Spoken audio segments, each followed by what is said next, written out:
Welcome to icon India. ఎవరైతే competitive exams కి prepare అవుతున్నారో వారికి మోడర్న్ హిస్టరీ చాలా చాలా ఇంపార్టెంట్ ఎగ్జామినేషన్ పాయింట్ ఆఫ్ వ్యూలో.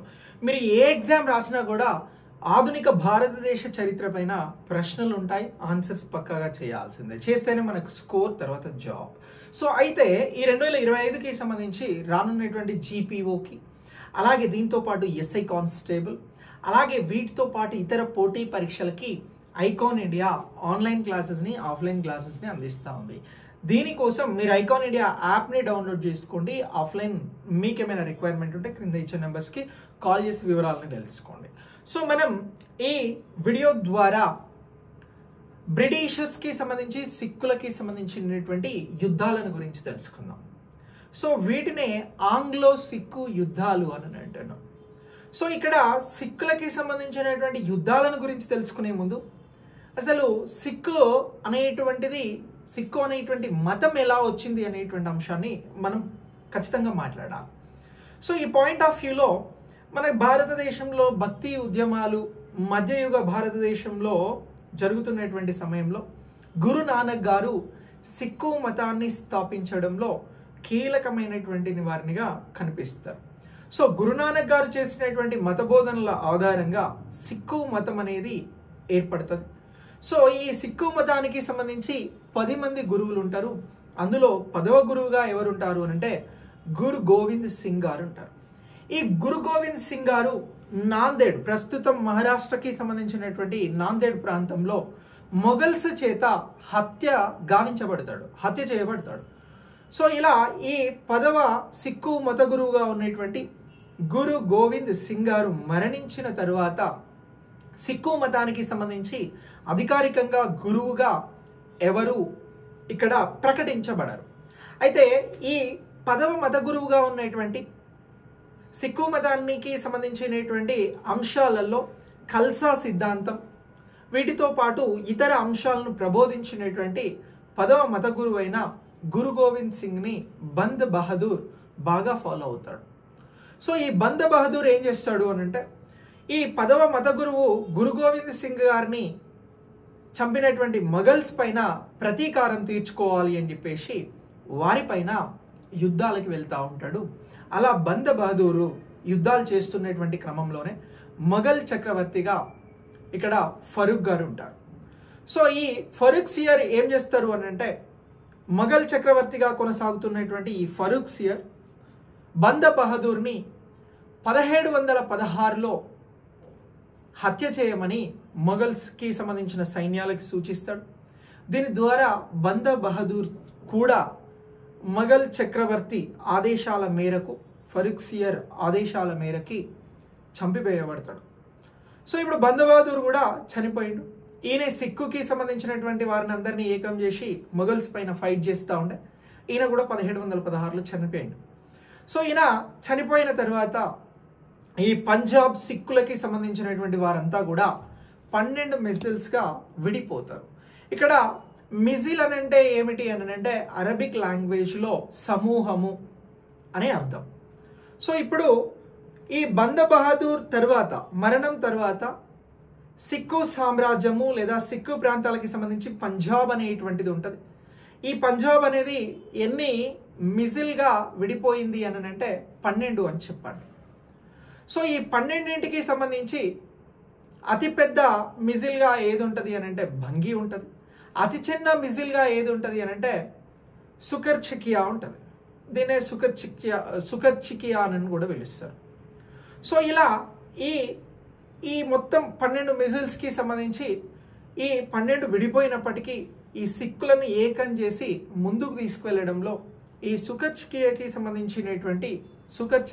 సంబంధించినటువంటి రాజుగా ఎవరుంటారు అని అంటే రాజుగా రంజిత్ సింగ్ గారు ఉంటారు. సో ఈ రంజిత్ సింగ్ గారు లాహోర్ నుంచి పరిపాలన చేస్తూ ఉంటాడు, రాజకీయ పరిపాలన. ఇతను అమృత్సర్ని మతపరమైనటువంటి రాజధానిగా మలుచుకొని పరిపాలన కొనసాగిస్తూ ఉంటాడు. సో ఇలా సిక్కులకి సంబంధించి మిజిల్గా విడిపోయినప్పటికీ, 12 సమూహాలుగా విడిపోయినప్పటికీ అందరినీ ఏకం చేసి ముందుకు తీసుకెళ్లేటువంటి బాధ్యతలో రాజా రంజిత్ సింగ్ ప్రధానంగా కనబడతా ఉంటాడు. అయితే ఈ రాజా రంజిత్ సింగ్ గారితో బ్రిటిషర్స్ ఎప్పుడు అని అంటే 1809లో ఒక ఒప్పందం చేసుకుంటారు. ఆ ఒప్పందాన్నే ట్రీటీ ఆఫ్ అమృత్సర్ అని చెప్పేసి పిలుస్తారు.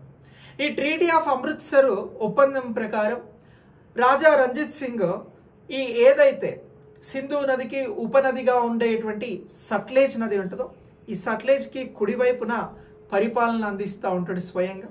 ఇక సట్లేజ్ నదికి ఎడమ వైపున లౌకిక పరిపాలన కొనసాగుతూ ఉంటుంది. ఇది బ్రిటిష్ వారికి సంబంధించినటువంటి వారి ఆధీనంలో కొనసాగుతూ ఉంటుంది. సో ఇలా రాజా రంజిత్ సింగ్తో ఎందుకు ట్రీటీ ఆఫ్ అమృత్సర్ చేసుకుంటారు బ్రిటిషర్స్ అని అంటే, ఫ్రాన్స్లో నెపోలియన్ పాలన ఉంటుంది. నెపోలియన్ ప్రపంచ దేశాలను ప్రపంచ రాజ్యాలను ఆక్రమించాలనేటువంటి ప్రయత్నాలలో ఉంటాడు.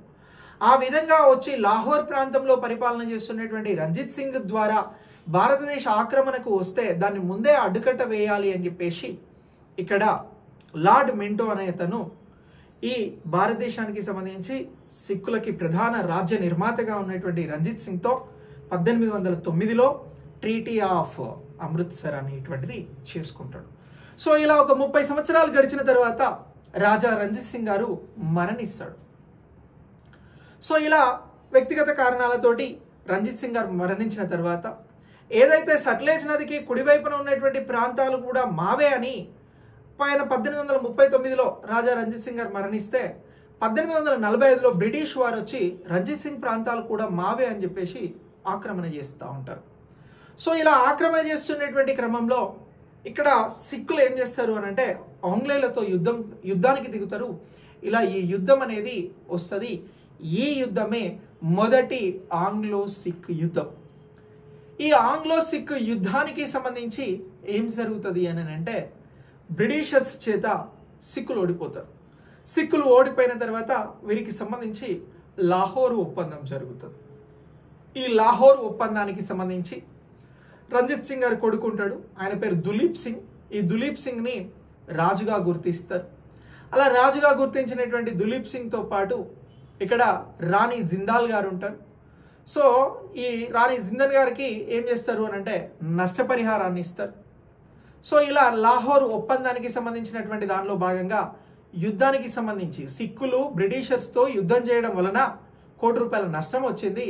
ఆ నష్టాన్ని కూడా మీరే పూరించాలి అని చెప్పేసి సిక్కులను అడిగితే సిక్కులు కొంత డబ్బునిచ్చి ఆ డబ్బు మిగతా డబ్బు ఇవ్వలేము అని చెప్పేసి జమ్మూ కాశ్మీర్ ప్రాంతాన్ని బ్రిటిషర్స్కి ఇస్తారు.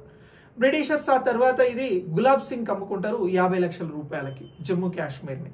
అదే జమ్మూ కాశ్మీర్ భారతదేశానికి స్వతంత్రం వచ్చిన తర్వాత అక్టోబర్ 26న ట్రీటీ ఆఫ్ కాశ్మీర్కి సంబంధించినటువంటి దానిలో భారతదేశంలో విలీనం అయిపోతుంది.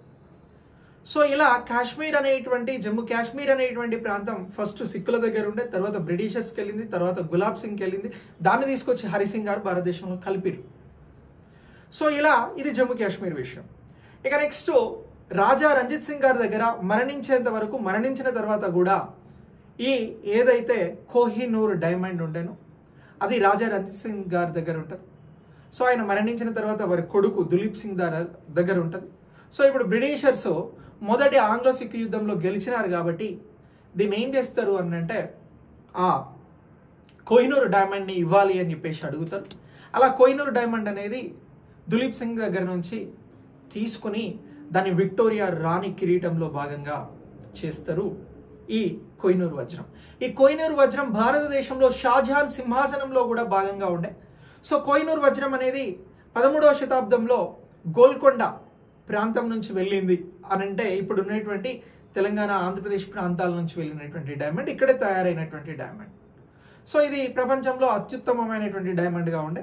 సో దీన్ని బ్రిటిషర్స్ ఎప్పుడు పొందిరు అని అంటే దులీప్ సింగ్ దగ్గర నుంచి లాహోర్ సంధిలో భాగంగా పొందడం జరిగింది అనేటువంటి అంశాన్ని మనం గుర్తించాల్సి ఉంటుంది. ఎప్పుడు అని అంటే 1845-46. సో ఇలా ఈ ఒప్పందాలు కుదిరి ఇవన్నీ కొనసాగుతున్నటువంటి క్రమంలోనే ఇక్కడ ఏమవుతుంది అని అంటే మళ్ళీ బ్రిటిషర్స్ వారి పరిపాలన విధానాలు, బ్రిటిషర్స్ వారి అంశాల పట్ల విసుగు చెందుతారు సిక్కులు. చెంది చిత్తర్ సింగ్, ఆయనకి సంబంధించినటువంటి సేనాని, అలాగే ముల్తాన్కి సంబంధించినటువంటి గవర్నర్గా ఉన్నటువంటి మూలరాజ్, వీరు ముగ్గురు కూడా తిరుగుబాటు చేస్తారు. ఎవరిపైన? బ్రిటిషర్స్ పైన. సో ఈ తిరుగుబాటుకు గాను లార్డ్ డలౌసీ ఏం చేస్తాడు అని అంటే రెండవ ఆంగ్లో సిక్కు యుద్ధానికి తెరదీస్తాడు. సో అలా రెండవ ఆంగ్లో సిక్కు యుద్ధం అనేది స్టార్ట్ అవుతుంది. ఇలా స్టార్ట్ అయిన తర్వాత ఈ యుద్ధంలో కూడా సిక్కులు పూర్తిగా ఓడించబడతారు. ఇలా సిక్కులు ఓడించబడిన తర్వాత ఈ రాణి జిందన్ గారిని బెనారస్కి పంపిస్తారు. దులీప్ సింగ్ గారిని ఏం చేస్తారు అని అంటే లండన్ చదువుకోమని పంపిస్తారు. సిక్కు మతస్థుడైనటువంటి దులీప్ సింగ్ రంజిత్ సింగ్ కొడుకు ఏమవుతాడు అని అంటే అక్కడ లండన్కి వెళ్ళి క్రిస్టియన్ మతానికి కన్వర్ట్ అవుతాడు, రిలీజియన్ మార్చుకుంటాడు. సో ఇలా ఈ సిక్కులకి సంబంధించి 2 యుద్ధాలు జరుగుతాయి. ఈ 2 యుద్ధాలు ఇగో ఇలా వచ్చాయి అనేటువంటి ఒకటి 1945-46లో జరిగింది, 1వ ఆంగ్లో సిక్కు యుద్ధం. రెండోది 1848-49లో జరిగింది అనేటువంటి అంశాన్ని మనం గుర్తించాల్సి ఉంటుంది. ఇలా బ్రిటిషర్స్ పంజాబ్ ప్రాంతాన్ని మొత్తం కూడా ఆక్రమించుకొని పంజాబ్ పాలన కోసం కమిషనర్ని నియమిస్తాడు.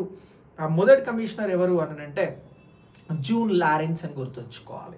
బ్రిటిష్ పరిపాలన చేసేందుకు పంజాబ్లో మొదటిసారి కమిషనర్గా నియమించబడినటువంటి వారు ఎవరు అని అంటే జూన్ లారెన్స్ అని చెప్పేసి గుర్తుంచుకోండి. సో ఇలా పంజాబ్ అనేది పూర్తిగా బ్రిటిషర్స్ ఆక్రమించుకుంటారు. సో ఇలా పంజాబ్ ఆక్రమణ కోసం 2 యుద్ధాలు జరుగుతాయి. వీటినే ఆంగ్లో సిక్కు యుద్ధాలు అని అంటారు. సో ఇలా యుద్ధాల పాయింట్ ఆఫ్ వ్యూలో, సిక్కుకి సంబంధించిన అంశాల పాయింట్ ఆఫ్ వ్యూలో, మిజిల్స్ పాయింట్ ఆఫ్ వ్యూలో లేదా ఒప్పందాల పాయింట్ ఆఫ్ వ్యూలో క్వశ్చన్స్ అడగడానికి అవకాశం ఉంటుంది. ఇలా క్వశ్చన్స్ అడిగితే ఈ అంశాలను బేస్ చేసుకొని మీరు ఆన్సర్ చేయండి. సో మీ ఆన్సర్ రైట్ అవుతుంది. ఇది ఈ క్లాస్. దీనికి సంబంధించి మీరు లైక్ చేసి షేర్ చేయండి. ఇలాంటి కాంటెంట్ కోసం మమ్మల్ని ఫాలో అవ్వండి. Thanks for watching.